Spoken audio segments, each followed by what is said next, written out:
کیونکہ مسلمان جو ہیں اس وقت بے ضمیر ہو چکے ہیں، مردہ ہو چکے ہیں، مر چکے ہیں، اندر ہی اندر سے کھوکھلے ہو چکے ہیں۔ تو دل میں خیال آیا کہ مسجد اقصیٰ اور وہاں کے جو مسلمان ہیں وہ اب ہمارا انتظار نہیں کر رہے، وہ ہمارے رانی تک رہے، اب وہ ابابیلوں کا انتظار کر رہے ہیں کہ کہیں سے ابابیل اتریں گے اور ان کا مقابلہ کریں گے۔ ہم تو مردہ ہو چکے ہیں، ہمارے اندر ضمیر مر چکا ہے کہ ہم بات کرنا بھی گوارا نہیں کرتے۔ وہ مسجد کہ جس میں امام الانبیاء نے امامت کروائی اور سارے نبیوں نے پیچھے کھڑے ہو کر نماز ادا کی، اور جہاں سے آپ کا سفر معراج شروع ہوا، آج اس مسجد کی حالت دیکھے نا بھائی تو رونا آتا ہے۔ مجھ سے تو وہ منظر دیکھا نہیں جاتا۔ تو میں بھائی آپ کے ساتھ یہ درد مندانہ باتیں شیئر کر رہا ہوں، آپ کے ساتھ باتیں کر رہا ہوں۔ اس کا مقصد یہ ہے کہ بھائی آپ تمام لوگ، ہمارے ہاتھ میں تو کچھ ہے نہیں، بس دعائیں کر سکتے ہیں، رو رو کے دعائیں کریں، کیا پتہ کسی ایک کی دعا قبول ہو جائے۔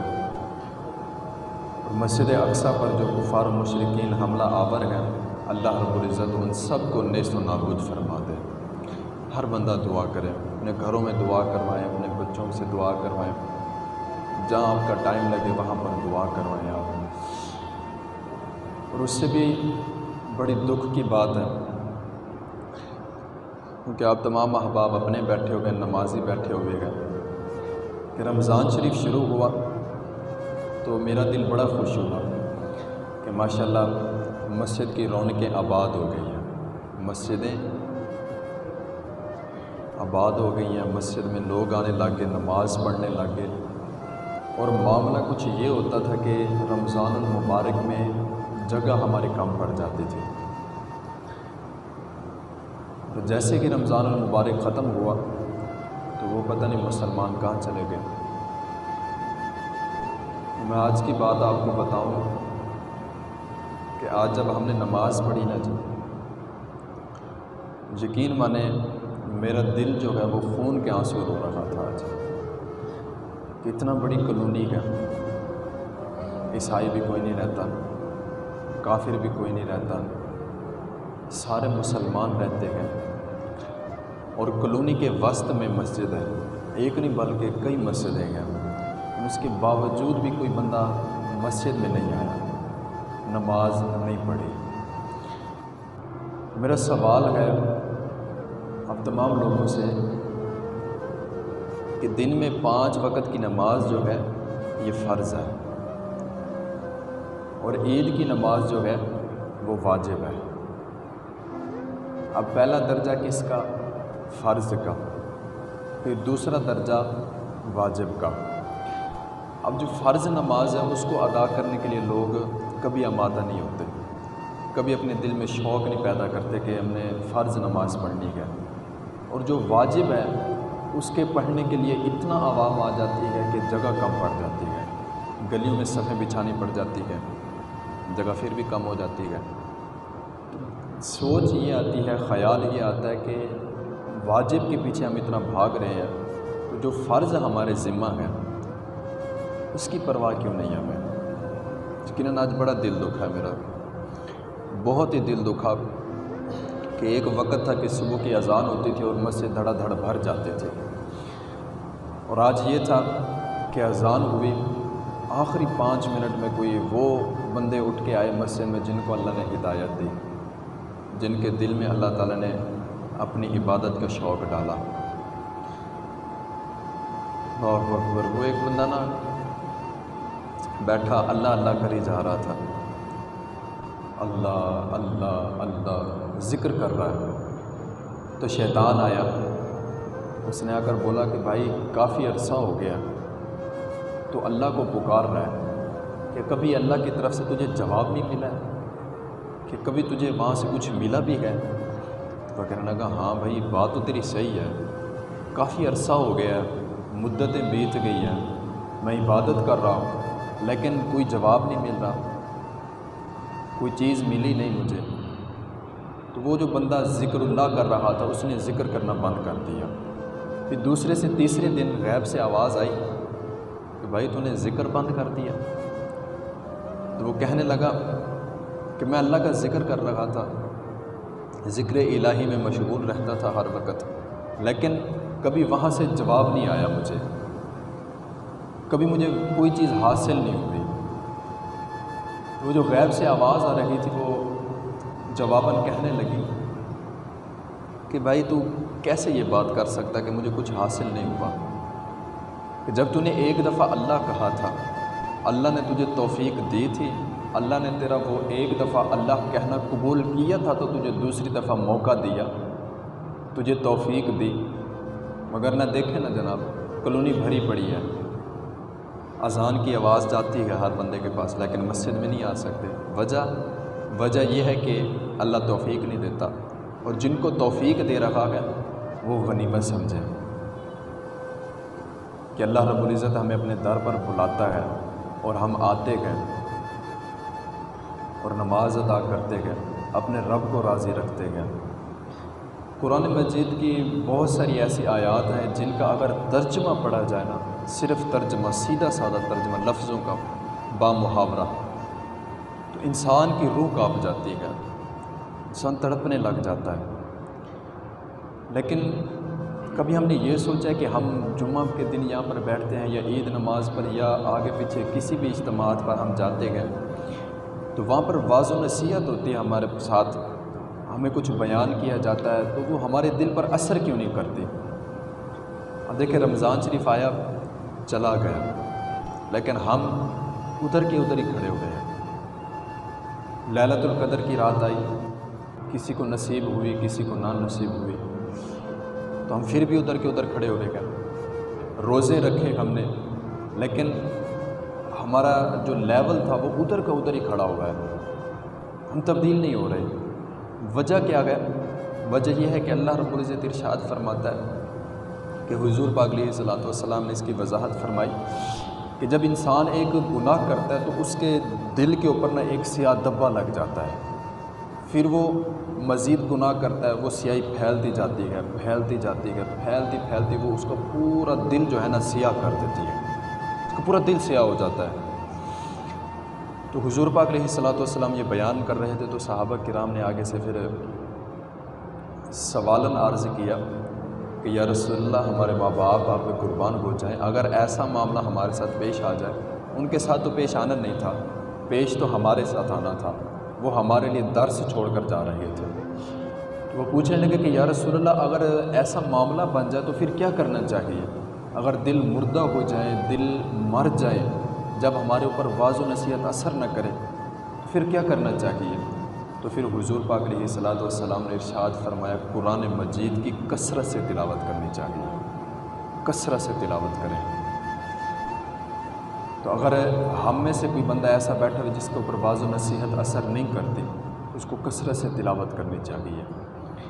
ہر روز معمول بنائیں کہ آج ایک صفحہ پڑھنا ہے، کل 2 صفحے پڑھنے ہیں، ایسے بڑھاتے بڑھاتے انشاءاللہ ایک دن وہ آئے گا جب ایک ناظر خان جو ہوتا ہے، جس نے ناظر قرآن مجید پڑھا ہوتا ہے، اس کی سپیڈ بڑی سلو ہوتی ہے، ایک دن وہ آئے گا کہ وہ پورا سپارہ نماز کے بعد پڑھ کے یہاں سے اٹھے گا۔ یہ عادت بنائیں اپنی۔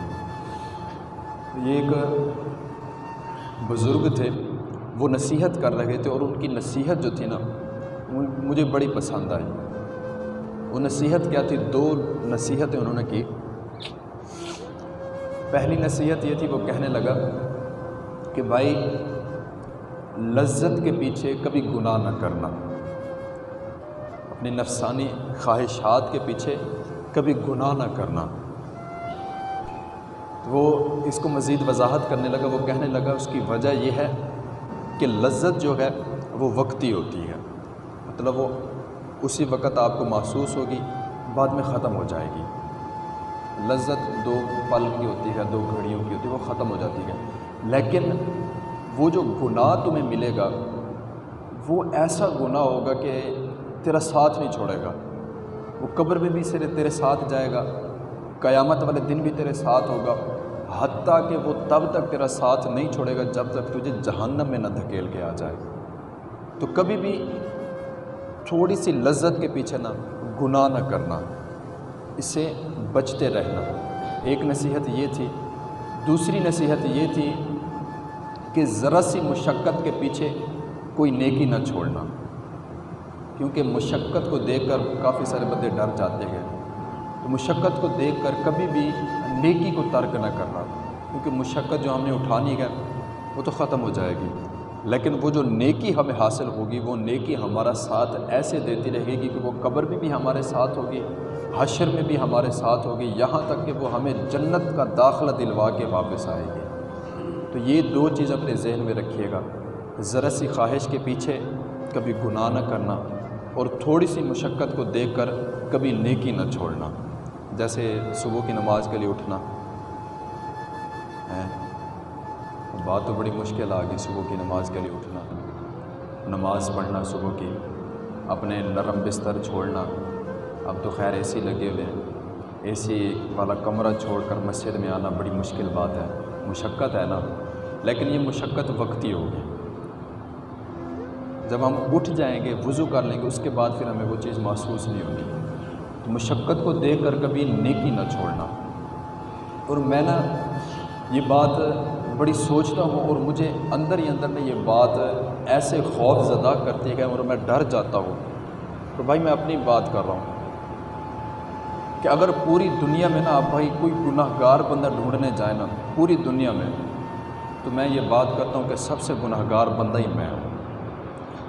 اب ہم ذرا دیکھیں نا کہ بھائی دنیا میں رہتے ہوئے ہم سے گرمی برداشت نہیں ہوتی، یہ عموماً یہ ہماری طبیعت بن چکی ہے کہ پہلے تو مسجدوں میں اے سی لگے ہوتے ہیں، اے سی نہ تو پنکھے لگے ہوتے ہیں، تو جو بھی آتا ہے اس سے یہ برداشت نہیں ہوتا، اے سی بھی چل رہا ہوتا ہے پھر بھی پنکھے آن ہوتے ہیں، یا اگر ایک پنکھا چل رہا ہے تو دوسرے تیسرے پنکھے چل جاتے ہیں۔ پھر دنیا میں ہم سے تھوڑی سی گرمی برداشت نہیں ہوتی، تو ذرا سوچیں ہم اس دن کے بارے میں کہ جس دن سورج سوا نیزے کے برابر ہوگا، وہ گرمی ہم سے کیسے برداشت ہوگی؟ جس دن لوگ پگھل پگھل کے گر رہے ہوں گے، وہ ہم سے کیسے برداشت ہوگی؟ آج ہم مسجدوں میں آنا نہیں چاہتے، اور خواہشیں ہماری بہت بڑی بڑی ہیں، بہت بڑی بڑی خواہشیں ہیں ہماری، اور یہ ہمارے بزرگ فرماتے ہیں کہ اپنی خواہشوں کو کچلا کرو، اپنے ضمیر کو ملامت کیا کرو، اس کو ضرب لگایا کرو، ہر روز اللہ کا ذکر کر کے، درود شریف پڑھ کے اس کو ہر روز ضرب لگایا کرو، اس کے ساتھ لڑائی کرو، اور اپنے اندر ہی اپنے آپ سے پہلے جنگ لڑو۔ جب اپنے آپ کے ساتھ ہم جنگ جیت جائیں گے تو پھر باقی سارے معاملات درست ہو جائیں گے۔ اپنے آپ کے ساتھ پہلے کریں جو بھی کرنا ہے بھائی۔ اور ہماری حالت اس وقت یہ ہے کہ ہم بستروں پر یہ خواہشیں کر رہے ہیں، یہ ہماری حالت ہے، یہ حقیقت ہے کہ ہم بستروں پر سوئے ہوئے ہیں، اور ہماری خواہشات یہ ہیں کہ اے باری تعالیٰ حج بیت اللہ کی سعادت نصیب فرما دے، مدینہ میں موت نصیب فرما دے، جنت کا داخلہ دے دے، شب قدر نصیب فرما دے، نیکیاں کرنے کی بار بار دل میں خواہش تو آتی نہیں نا اس چیز کی نیکی کرنے کی، لیکن یہ خواہشات بہت آتی ہے کہ مدینے میں موت آ جائے، حج کی سعادت نصیب ہو جائے، لیکن یہ چیزیں جو ہے نا بھائی یہ مسلح پر ملتی ہے، یہ بستر پر سوتے ہوئے نہیں ملتی۔ بستر پر سوئے ہوئے گئے ہم تو ہم غفلت میں گئے، ہم غفلت میں سوئے ہوئے گئے، بستر پر کبھی کسی کو کچھ نہیں ملا۔ یہ ایک ہمارے بزرگ گزرے ہیں، بہت بڑے بزرگ تھے، حضرت سلطان ابراہیم بن ادہم رحمۃ اللہ تعالیٰ علیہ۔ آپ کے بارے میں ایک واقعہ ملتا ہے کہ آپ بادشاہ وقت تھے، توبہ کرنے سے پہلے آپ کے پاس بادشاہت تھی، آپ حاکم تھے، تو بہت بڑی سلطنت تھی آپ کے پاس۔ تو آپ کا جو کمرہ تھا جہاں پر آپ رہتے تھے، وہ کمرہ آپ کا جو شاہی محل تھا سب سے اوپر والی جو بلڈنگ تھی نا وہاں پر تھا، سب سے اوپر۔ تو اب کیا دیکھتے ہیں کہ سوئے ہوئے ہیں آپ، آرام کر رہے ہیں، اور باہر آپ کے جو چوکیدار تھے، جو وزیر اور مشیر تھے، سیکیورٹی گارڈ، وہ باہر ننگی تلواریں لیے کھڑے ہوئے تھے، آپ کی حفاظت کر رہے تھے۔ تو کیا دیکھتے ہیں کہ آپ کو محسوس ہوتا ہے کہ کوئی بندہ کمرے سے بھاگ کر گیا، تو آپ جھٹ سے اٹھے اور دیکھا اور باہر جا کر سپاہیوں سے پوچھا تو انہوں نے کہا نہیں بادشاہ سلامت کوئی بندہ یہاں سے گزرا نہیں، ہم یہاں پر بیدار کھڑے ہوئے گئے۔ تو آپ پھر سو گئے۔ پھر تھوڑی دیر گزری، پھر وہاں سے بندہ گزرا، بڑی سپیڈ سے گزرا، آپ پھر اٹھ کے بیٹھ گئے، اور پھر آپ کو محسوس ہوا کہ میرے کمرے کی چھت کے اوپر کوئی بندہ دوڑ رہا ہے۔ تو آپ نے جب چھت کی طرف نظر کی تو آپ کہنے لگے کہ بھائی کون ہو؟ تو وہ آواز ہے جو بندہ وہاں سے گزر رہا تھا، اس نے آواز دی کہ میرا اونٹ گم ہو گیا، میں اپنا اونٹ ڈھونڈ رہا ہوں۔ تو وہ جو بادشاہ تھے وہ کہنے لگے کہ بھائی آپ کی عقل سلامت ہے، آپ خیر سے گئے؟ بھلا اونٹ اتنا بڑا قد آور جانور ہے، وہ چھت پہ کیسے آ سکتا ہے؟ اور میری جو بلڈنگ ہے وہ سب سے اوپر بلائی حصے میں میری بلڈنگ ہے، تو یہاں پر اونٹ کیسے چڑھ سکتا ہے؟ تو اس بندے نے جو جواب دیا نا، وہ بادشاہ کو اتنا مار گیا کہ انہوں نے اپنی بادشاہت کو ٹھوکر مار دی۔ اس نے جواب دیا کہ اگر میرا اونٹ چھت پر نہیں آ سکتا اور اونٹ کو چھت پر نہیں نہ ڈھونڈا جا سکتا تو اللہ بھی کبھی بستر پر سوئے ہوئے نہیں ملتا۔ اگر اللہ کو ڈھونڈنا ہے نا تو مسلح کی پیٹھ پر کھڑے ہو۔ اگر ہمیں اس بات کا تیقن ہو جائے اور ہمیں مشاہدہ ہو جائے کہ ہم نے رب کے حضور حاضر ہونا ہے اور ہماری پیشی لگنی ہے، تو بھائی ہماری رات کی نیندیں اڑ جائیں، ہماری ساری راتیں جو ہے نا یہ جائے نماز کی پیٹھ پر گزرے، لیکن ہم وہ مشاہدہ نہیں کرنا چاہتے، ہم وہ بات سوچنا نہیں چاہتے، اور ہم اس حقیقت سے بڑا ڈرتے ہیں۔ جب موت کی بات کی جائے تو ہم سائڈ پہ ہو جاتے ہیں، ہم ڈرتے ہیں کہ بھئی ہم نے تو مرنا نہیں، ہم اس کا سامنا ہی نہیں کرنا چاہتے۔ اس کا سامنا کرنا ہے، ہم نے ایک نہ ایک دن تو کرنا ہے سامنا، آج نہیں تو کل، کل نہیں تو پرسوں، کبھی نہ کبھی تو ہم نے سامنا کرنا ہی ہے۔ تو بھائی یہ غفلت کی نیند چھوڑو، اپنے آپ کو سدھارو یار۔ آج نا ہمارے پاس صرف اور صرف دکھلاوا رہ گیا، اور ہمارے پاس باتیں رہ گئی ہیں دوسروں کو سمجھانے کے لیے، عمل کوئی نہیں ہمارے پاس، عمل ہم نہیں کر رہے۔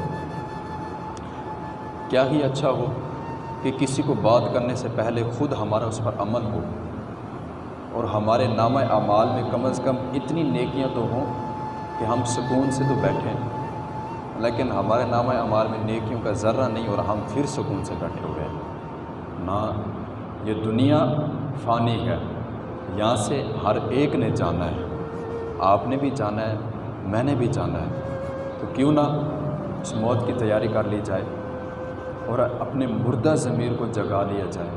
آج ہر بندے کا ضمیر مردہ ہو چکا ہے، مجھ سمیت۔ میں آپ سے باتیں کرتا ہوں تو میری خواہش یہ ہوتی ہے کہ جو میں بات کروں تو آپ دعا کریں، میرے لیے دعا کریں، میں آپ کے لیے دعا کروں کہ اللہ رب العزت ہمیں حضور پاک علیہ الصلوۃ والسلام کی محبت میں تڑپنے والا دل عطا فرمائے، ہر وقت خشیت الہی جس دل میں ہوتی ہے وہ دل اللہ رب العزت ہمیں نصیب فرمائے۔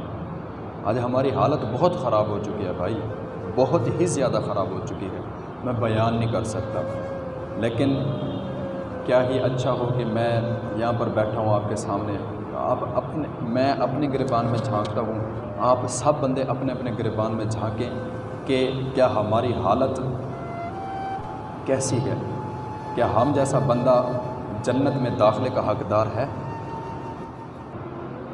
امید تو ہے ہمیں، جنت میں جائیں گے بھی صحیح، لیکن جو ہم نے گناہ کیے ہوئے ہیں پہلے ان کی سزا بھی تو ملے گی ہمیں۔ سوچیں نا ہم سارے بندے کہ کیا ہمارے اعمال یا ہمارے حرکات و سکنات یا ہمارا اٹھنا بیٹھنا، ہمارا چلنا پھرنا اس قابل ہے کہ ہمیں جنت کا داخلہ مل سکے؟